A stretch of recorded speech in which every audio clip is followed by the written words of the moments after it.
How to redeem Roblox gift card on phone. Welcome back to the channel, and let's start with the tutorial. To redeem your Roblox gift card on phone, open up a browser and search for roblox.com.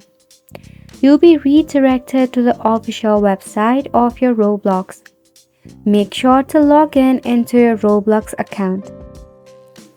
At the top, you will see Roblox icon. Go ahead and select on the Roblox icon and tap on Redeem Roblox Codes.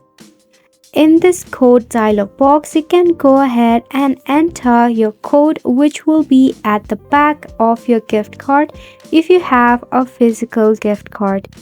If you have a virtual one, tap on your Roblox link. Then enter the code that will be provided to you and tap on Redeem.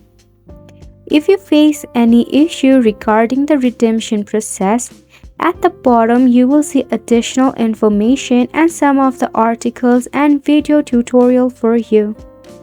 You can select on any article that is related to you. Then you can check out the prompt of instruction that is laid out by Roblox. Follow this instruction to redeem your Roblox code. And it's a wrap for the video as well. Thank you so much for tuning in.